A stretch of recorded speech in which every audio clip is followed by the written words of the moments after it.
Hello friends. ஒரு மனுஷன் லைஃப்பில் எல்லாம் அச்சீவ் பண்ண ஒரு சீக்ரெட் இருக்குது. அதை புரிஞ்சிக்கிற விடியல் உங்கள் லைஃப்பை டோட்டலி சேஞ்ச் பண்ணிடும். இது மஃபாரிஷ் சேனல்.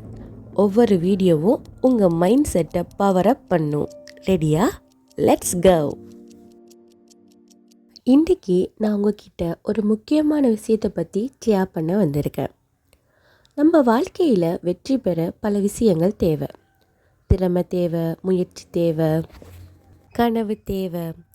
ஆனால் இவை எல்லாவற்றையும் வெற்றிகரமாக மாற்ற ஒரு முக்கியமான குணம் ஒன்று இருக்குது. அது என்ன தெரியுமா? அதுதான் பொறுமை. இன்றைய உலகத்தில் எல்லாருக்கும் எல்லா விஷயத்துக்கும் அவசரம்தான். ஆனால் இவை எல்லாற்றையும் வெற்றிகரமாக மாற்றும் ஒரு முக்கியமான குணம் இருக்குது. அதுதான் பொறுமை. இன்றைய உலகத்தில் எல்லாருக்கும் அவசரம். எல்லாம் உடனே வேணும். பணம் உடனே வேணும், வெற்றியும் உடனே வேணும், புகழும் உடனே வேணும்.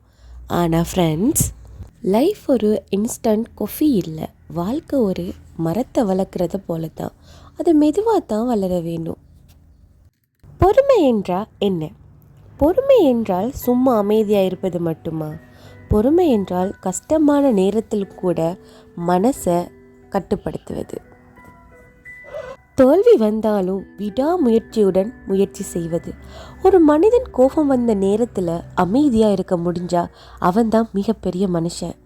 ஏண்டா கோவப்படுவது எளிது, ஆனால் பொறுமையாக இருப்பது ஒரு மிகப்பெரிய வலிமை. இன்றைய உலகத்தில் பொறுமை ஏன் குறைஞ்சிட்டுன்னு தெரியுமா? இப்போ இருக்கிற உலகத்துலேயும் சரி, காலத்துலேயும் சரி, எல்லாமே fast food, fast internet, fast messages, fast life. இதனால் மனிதர்களுக்கும் ஒரு எண்ணம் வந்துட்டு எல்லாமே உடனே கிடைக்க வேணும்.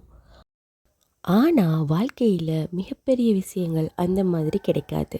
டாக்டராக பல வருடம் படிக்க வேண்டும், இன்ஜினியராகவோ பல வருடம் படிக்க வேண்டும், ஒரு நல்ல பிஸ்னஸ் உருவாக பல வருடம் காத்திருக்க வேண்டும்.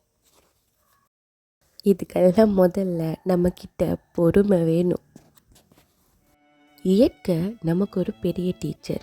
ஒரு விதையை மண்ணில் போடுறோம், அது உடனே மரமாக மாறாது. முதல்ல அது முளைக்கும், பிறகு சின்ன செடியாக வளரும், அதன் பிறகு தான் சின்ன சின்னதாக பெரிய மரமாக வளர ஆரம்பிக்கும். நான் உங்கள்கிட்ட ஒரு சின்ன கதை ஒன்று சொல்ல விரும்புகிறேன். ஒரு விவசாயி தனது தோட்டத்தில் 2 மரக்கிளைகளை நாட்டுறாரு. மரம் 1, மரம் 2. மரம் உண்டு, நான் உடனே பெரிய மரமாகி பழம் தரப்போகிறேன் என விரைந்து வளர்ந்தான். ஆனால் வேகத்தால் போதுமான ஊட்டச்சத்து கிடைக்காமல் போனது. அதனால் கிளைகள் சில உலர்ந்தன, வெயிலும் காற்றும் சில சேதங்களை செஞ்சிச்சு. மரம் 1 பெரியதாக இருந்தாலும் பலன்கள் குறைஞ்சிது.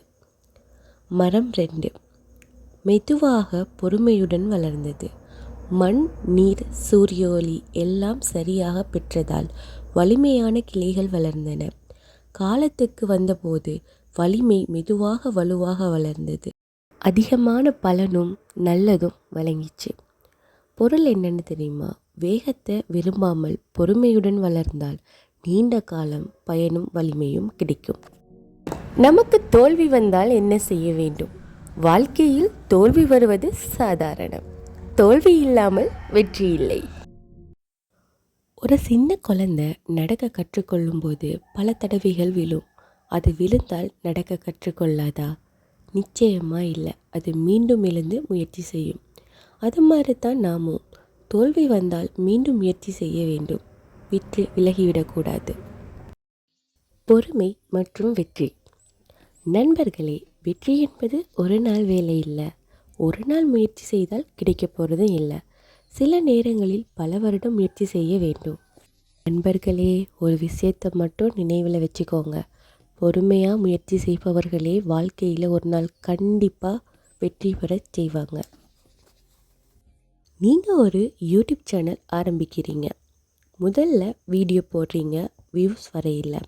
2வதாக வீடியோ போடுறீங்க, அப்போவும் அவ்வளவா வியூஸ் வரையில்லை.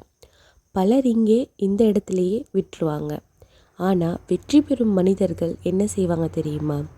அவர்கள் தொடர்ந்து வீடியோ போடுவாங்க. ஒரு நாள் அவர்களோட வீடியோ கண்டிப்பாக ஒரு நாள் வைரல் ஆகும்னு நம்புவாங்க. இந்த வீடியோட மோட்டிவேஷன் மெசேஜ் என்ன தெரியுமா? உங்கள் வாழ்க்கையில் கனவு இருக்கிறதா அப்படின்னா ஒரு விஷயம் மட்டும் நினைவில் வையுங்க. வெற்றி மெதுவாக வரும், ஆனால் அது வந்த பிறகு உங்கள் வாழ்க்கை முழுவதும் மாறிவிடும். அதனால் தோல்வி வந்தாலும் நிறுத்தாதீங்க, கஷ்டம் வந்தாலும் மனம் உடைஞ்சிடாதீங்க. பொறுமையாக முயற்சி செஞ்சு கொண்டே இருங்க. கண்டிப்பாக ஒரு நாள் வெற்றி நிச்சயம். இந்த சின்ன உரையை ஒரு அழகான வரியுடன் முடிக்க விரும்புகிறேன். பொறுமை எனும் காய் கசப்பாக இருக்கும், ஆனால் அதன் பழம் மிக இனிப்பாக இருக்கும். நண்பர்களே, இன்று முதல் ஒரு முடிவெடுங்க. கோபத்தை குறைங்க, பொறுமையை அதிகப்படுத்த முயற்சி செய்யுங்க. முயற்சியை எப்போதும் கைவிட்டுறாதீங்க. ஒரு நாள் உங்கள் வாழ்க்கை நீங்கள் நினைக்காத அளவுக்கு உயர்ந்திருக்கும். கொஞ்சம் இருங்க, ஒன்று சொல்ல மறந்துட்டேன். காதலில் காத்திருப்பு பொறுமை சுகந்தானே. அப்போ நமக்கு வெற்றி கிடைக்கிற வரைக்கும் காத்திருப்பதும் பொறுமையுடன் இருப்பதும் சுகந்தான். இத்துடன் இந்த வீடியோவை முடிச்சுக்கொள்கிறேன். மீண்டும் ஒரு நல்ல வீடியோவில் உங்கள் எல்லாரையும் மீட் பண்ணுறேன். அது வரைக்கும் உங்களிடமிருந்து விடைபெறும் நான் உங்கள் மஃபாரிஷ். நன்றி.